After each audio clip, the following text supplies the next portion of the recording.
Hello दोस्तों, राधे राधे, हर हर महादेव। तो दोस्तों, आज मैं लेकर चलती हूँ कोटा से 25 किलोमीटर दूर नानता में करणी नगर में कांची मुई बालाजी में।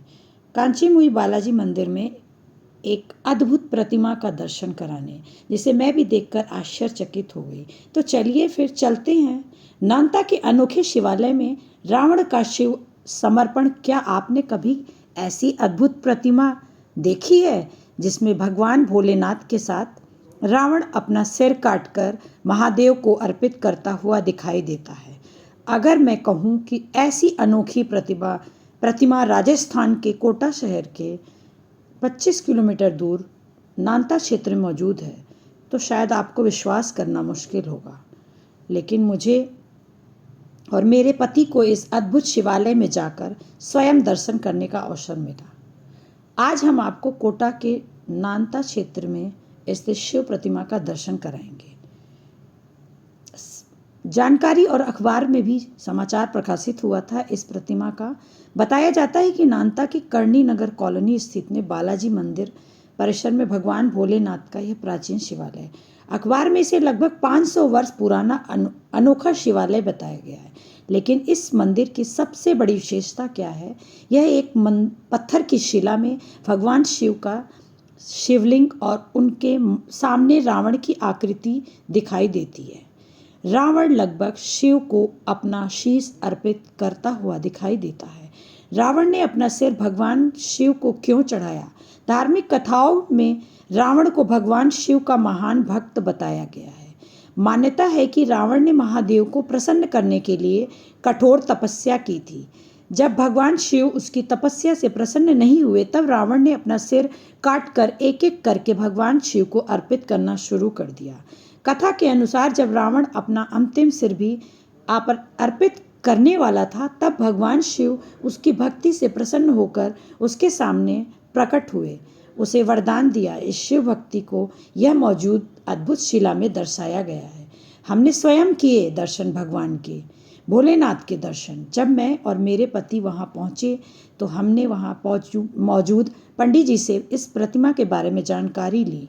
पंडित जी ने मंदिर का द्वार खोला और अंदर हमें जाकर अद्भुत प्रतिमा के दर्शन करवाए। सच में हमने सामने देखा तो भगवान शिव का शिवलिंग और उसी शिला में रावण की आकृति देखकर सचमुच आश्चर्यचकित रह गए। रावण को इस प्रकार बनाया गया था कि अपना शीश काटकर भगवान शिव को अर्पित करता हुआ दिखाई देता है। हमने इस अद्भुत प्रतिमा के दर्शन किए और भगवान भोलेनाथ की पूजा अर्चना की। सबसे पहले मेरे पति ने शिवलिंग पर जल चढ़ाया और भगवान शिव की पूजा की। इसके बाद उन्होंने बहुत ही विधि विधान से शिव जी और रावण की पूजा करी उस प्रतिमा की। सच में बहुत ही सुकून मिल रहा था, शांति मिल रहा था। फिर उन्होंने पूजा करने के बाद मत्था टेका।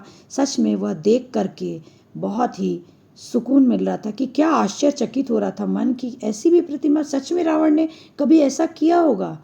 अब पंडित जी ने फिर बताया कि उस पर भगवान को ऐसे नहीं रखते, जल चढ़ा करके वो खराब न हो, पीतल के सेम ढांचा बना करके भगवान के ऊपर वैसे ही लगा देते हैं जैसे शिव जी हैं और रावण अपने सिर काट करके उनको चढ़ा रहा है। हमने अपनी आंखों से देखा कि ये उसी के ऊपर ढांचा बना करके लगा दिया गया है। फिर इसके बाद मैंने भी भगवान जी की पूजा अर्चना की उसी ढांचे के ऊपर। सच में बहुत ही मन प्रसन्न हो रहा था। भगवान के मैंने मत्था टेका। सच में क्या अच्छा लग रहा था, सुकून मिल रहा था ऐसे मंदिर में आ करके। इस प्रतिमा का संदेश ये देता है, रावण को हम अक्सर लंका के राजा, महान विद्वान और रावण के प्रमुख पात्र के रूप में जानते हैं, लेकिन उसकी एक पहचान भगवान शिव के परम भक्त की भी थी।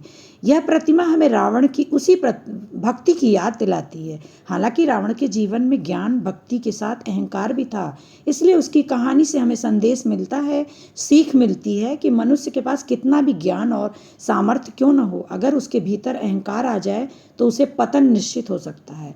और सच्ची भक्ति हमें अपने आराध्य के प्रति समर्पण और विनम्रता सिखाती है। यह जानकारी स्थानीय परंपरा और प्रकाशित समाचार के आधार पर भी हमने बोली है आपको। ये कोई निश्चित प्रमाणित करने के लिए कोई आधिकारिक पुरातात्विक प्रमाण आवश्यक नहीं है, लेकिन इस प्राचीनता को देखकर मन खुश हो गया। अगर आपको वीडियो सही लगे तो लाइक सब्सक्राइब करिए।